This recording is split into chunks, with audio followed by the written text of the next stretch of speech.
podcast. It is so good to have you here. It's good to be here. We figured out just as we started recording that it has been exactly 100 episodes since you were here last, because you were here in 131. I know, that's amazing. I like that. I like that century mark. Yes. So you're here today to tell us about the relaunch of the Alcock series, and it's going to shift over now to be called Stories from the Sound. Yes. Tell us all about what's happening with this. I've seen the incredibly sexy cover for the first book, so I'm excited to hear about all the plans. Yes, I'm going back, and of course I started with book 1, Gay for Pay. So the series title has changed, Stories from the Sound, and anyone that's read the books would realize why, because that the lake, the river, whatever it is, it plays heavily into the stories.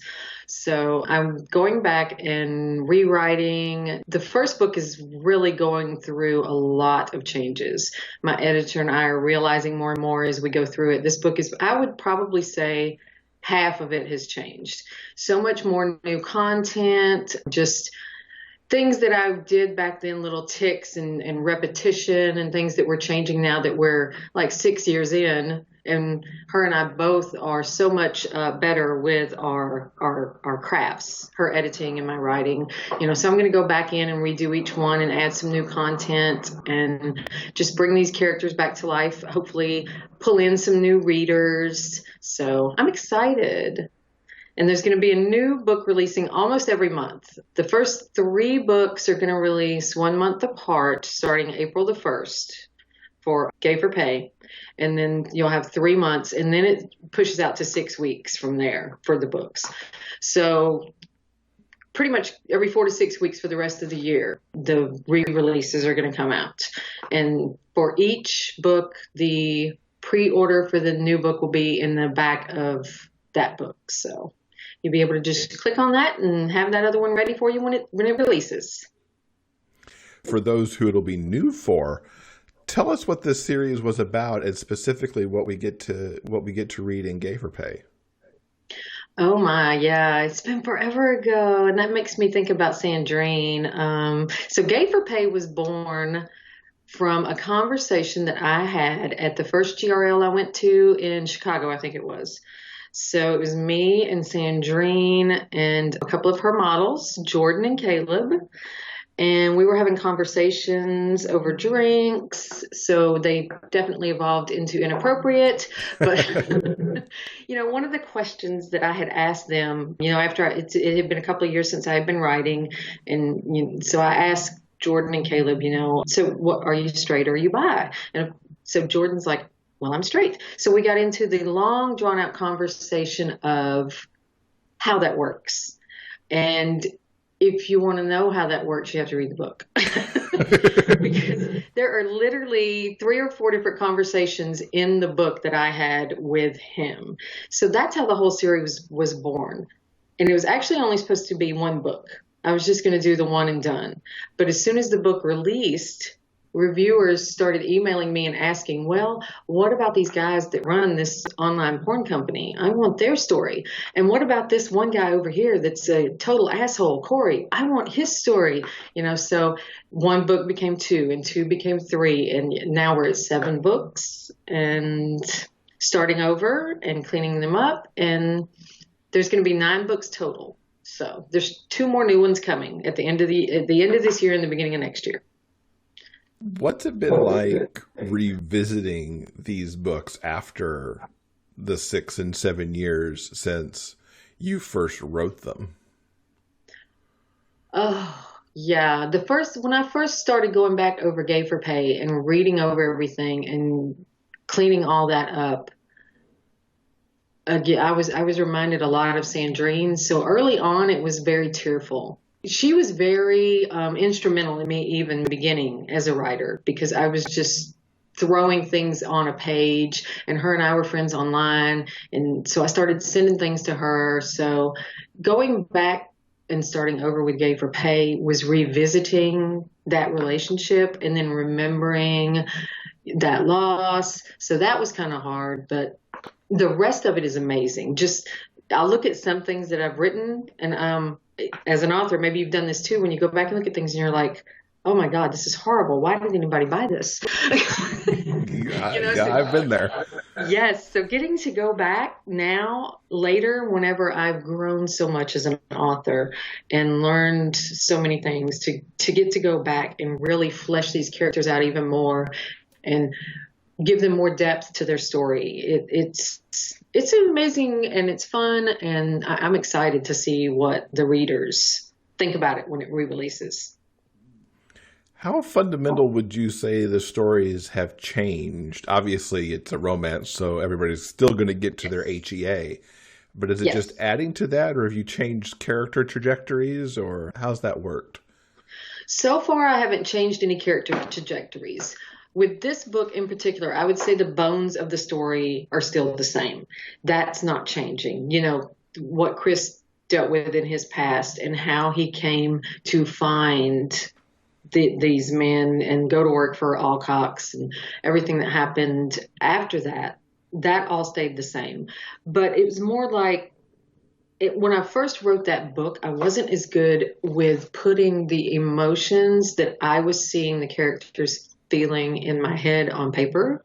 So it was more like one-dimensional. So now being able to go back and really pour that emotion onto paper, I think that it has just made it even more realistic and made the characters even more lovable. So we'll see.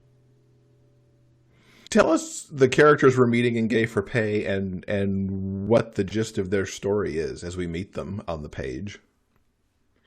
So the first one, that is Chris.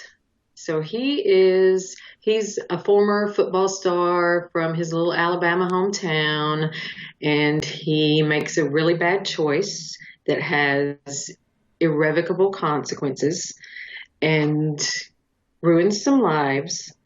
And he winds up in New York with his best friend who's going to college. And then down on his luck, he runs across a flyer for Alcox one day where they're calling for models.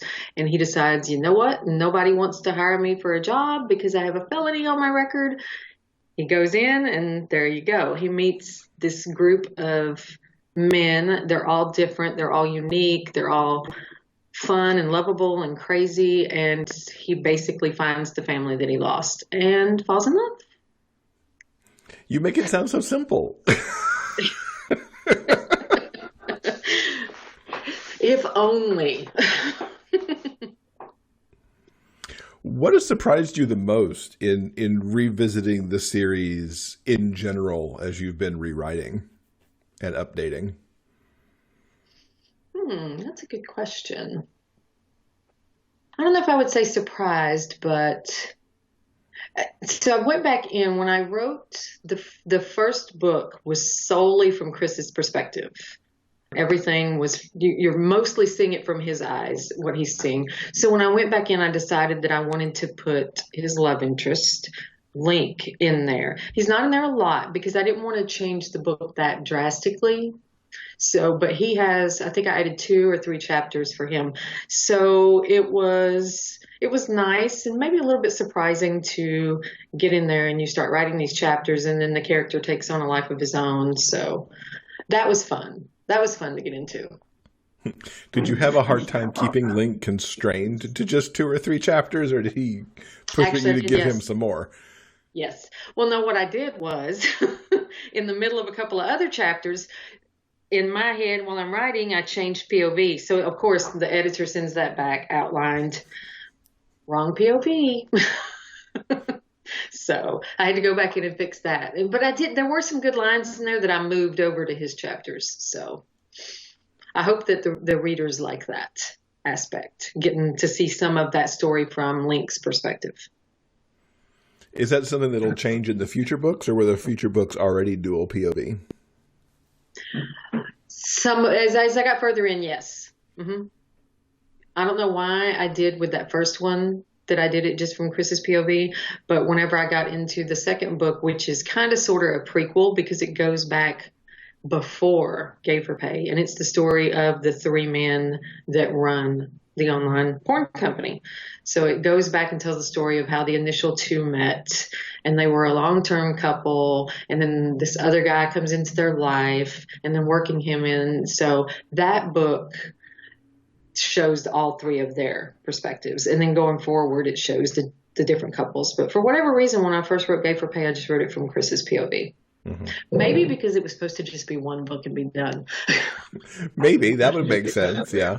Yeah. So it definitely took on a life of its own. And now you've got 2 additional books planned. Had it always been planned to be a 9-book series, or as you've revisited, did it expand to that? You know, I had never put a number on it before.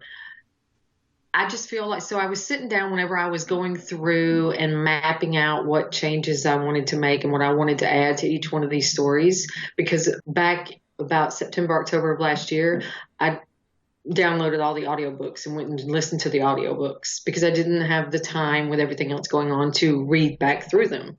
So I listened through book 5 and then read the others, and outlining the story, it was like, okay, so there's this one storyline that I have to tell because so many readers have asked for these 2 characters book.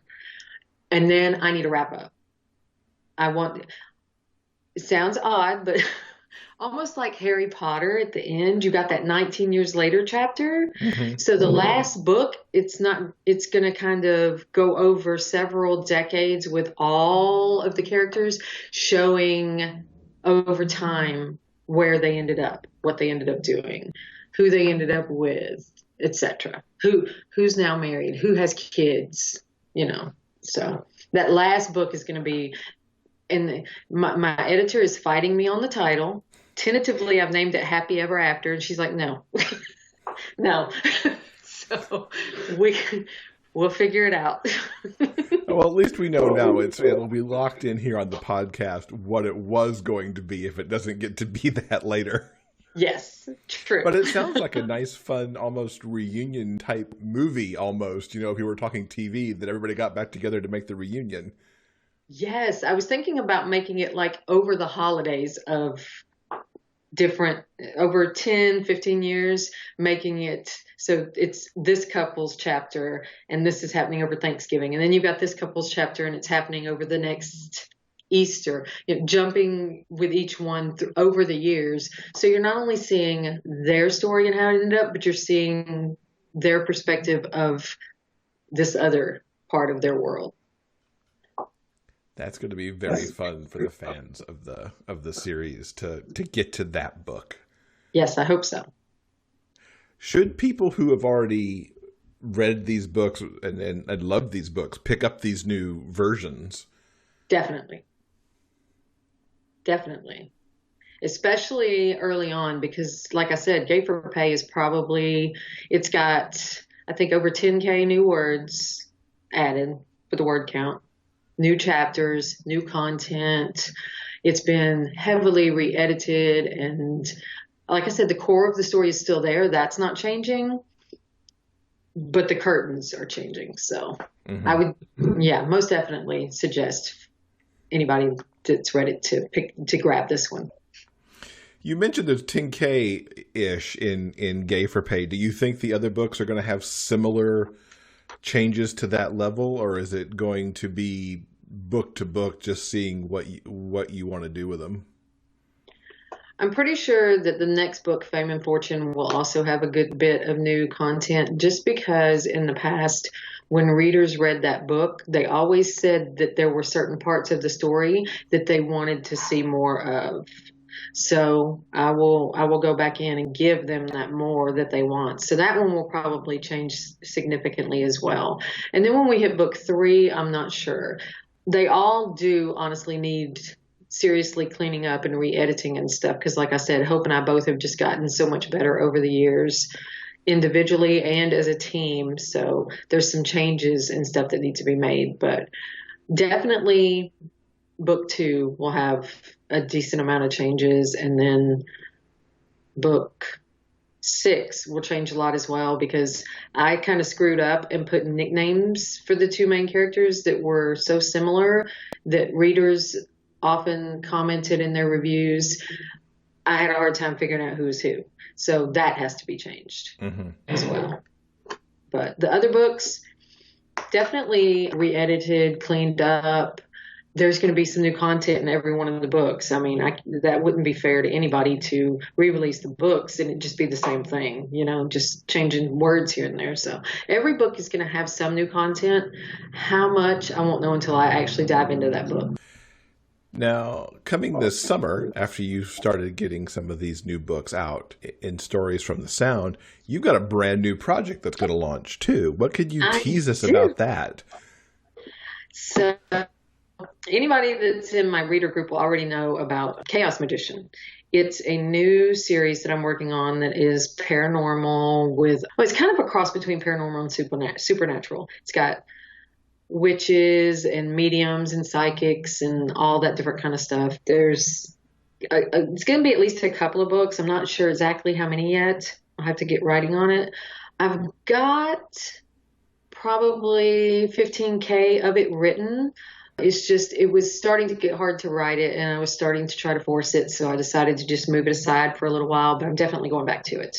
The cover for that one's amazing too. I was shocked. It was actually a pre-made. I was just rolling through some sites because this was about a year ago whenever I was first toying around with the idea of redoing all the Alcocks. And then the very first series I wrote, the Opposite series, I pulled that a year ago. And I'm going to go back and do the same thing that I'm doing with the Alcock stories for that series next year.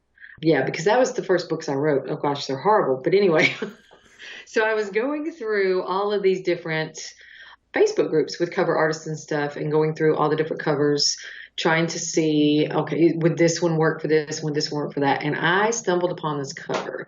And when I saw this image, I was just like, I have to have that and I have to write a book for it. And I had been jotting down notes for Chaos Magician, not knowing yet what the title was going to be, not knowing exactly what the core of the series was going to be, nothing, the models, nothing, just jotting down these ideas. And as soon as I saw that cover, I was like, there we go. That's it. I've got it. So I've had the cover for like 9 months. Wow. Yeah, I've had it for a while. It's an amazing cover. So that one will be done sometime this summer. I want to have that one in paperback when we get to GRL this year, definitely. What was the inspiration behind that series that you've been taking the notes on it for so long now, and then the cover kind of coalesced for you?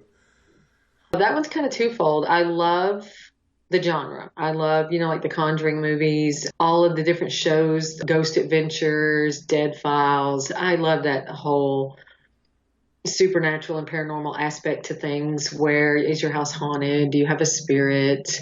Angels and demons, all of that stuff. And then one of my best friends that passed away October of 2018, he was very nearly a chaos magician. So when you hear the term, you're probably thinking David Copperfield magic. But a chaos magician is actually more like someone who is trained in Reiki, someone who's a psychic medium and a psychic knower. They possess several different gifts and several different talents. And whenever they're working with someone, they pull off of what that person needs. So if this person needs a psychic medium, then they work with that. If this person needs another aspect, they work with that. So they work within the chaos of whatever the situation calls for. That's what a chaos magician is. So that's the base for that main character is Lush. He's going to, in my mind, offer you so many things to do through the series because he can do so much. Yeah. And his love interest is a voodoo priest, so. Oh, so together they might be pretty unstoppable. Yeah. So that was fun to research voodoo and figuring out that a lot of people just assume it's black magic and it's dark and foreboding, but it's really not. It's not as bad.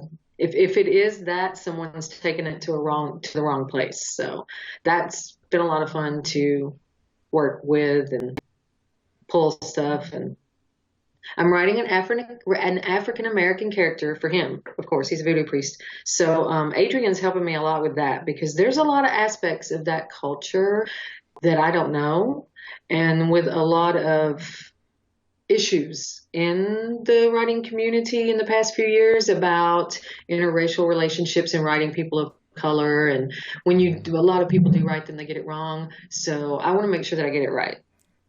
So she's going to help me with that aspect of the story. And for people who don't know, Adrienne is A.E. Vi, Yes. who everyone knows from her multiple books out in the genre. It's very different from the contemporary you're writing in Stories from the Sound. Do you like going back and forth between like contemporary and more paranormal? Yes, I do. At some point, I already have a pen name earmarked. At some point, I have a male-female story in my brain that needs to be put out there. So at some point, I'm going to go back and write that. So it is, for my brain at least, it's fun to go back and forth and do different things instead of just doing the same thing repetitively. But I can't do them at the same time. I see some authors that are writing like, okay, so I'm writing 3 different books. You know, I've got this one, and this one going. It's like, oh no, I can barely keep up with one at a time. I'm very much in the same boat. I can only really focus on one project at a time. Yes. Maybe write one and work on edits for another, but that's the extent of my ability. Yes, because we're working on edits for Gay for Pay right now, and tomorrow I'm actually going to start outlining some of the stuff for the next book. So I'll be working on both of those at the same time. But it's 2 different things, and it's in the same series. So anything else you can kind of tease out for us to what might be coming after all of this? I mean, you've already teased also that, of course, that the Opposite series is going to be re-releasing in 2021. Yes. Anything else going on we should know about? Well, for Audible listeners, when I first released Gay for Pay on Audible, I used just a narrator that I found. He did a decent job for the book, and it's actually still my highest selling audiobook is that one. But my goal is, with all of these changes and that contract almost being up, that Joel Leslie, who narrated the other books that are out on Audible, to have him go back and record that one. So then readers and listeners will be able to start their journey with the same narrator going through. So that's a little tease. Are you going to have Joel do the updates as you're reworking the books so that the Audible files update to those as well? That is our goal. We've actually been chatting about that, trying to figure out exactly how to do it, because, and you wouldn't even know. It's just like, he sends me back this email with all this stuff in it. So when he initially recorded these books, he was in a different sound studio. Now he has a new studio with a different sound. So he's like, we need to figure out how I would go and record this chapter, and then you're going to stick it in the middle of the book, and they're going to sound completely different. So just little things like that we have to think about, you know? Oh, interesting problem on the technical side. I'm Yes. sure Joel will get it solved. I have absolute faith in him. Oh, yes. Yeah, him and Rich are like unstoppable. They're amazing. And then the series title, again, is going to be a little bit of a hiccup for Audible, so I've got to figure that out as far as Whisper Sync. But that's something that we want to get ironed out, and I hope to have that out. And of course, it'll be later, much later in the year, because Joel is crazy busy, and he's got a schedule that's booked months and months and months in advance. So it'll be later in the year before that happens. Cool. But great to know that reworking the Audible titles is right up there on the list to do also. Yes. And what's the best ways for people to keep up with you so they know when all this stuff is happening? I say my website, authortmsmith.com, but mostly I do have my Facebook page, Author TM Smith, and then my group on Facebook, TM Smith's Tribe.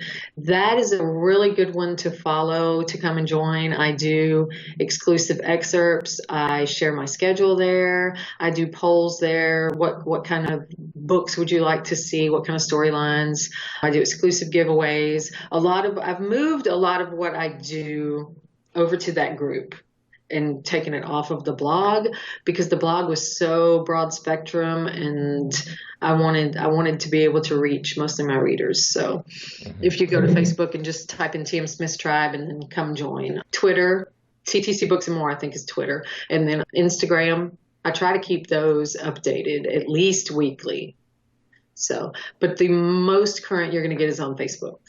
Fantastic. We will link up to all of that. And of course, we'll have the pre-order for the all-new version of Gay for Pay in the show notes as well.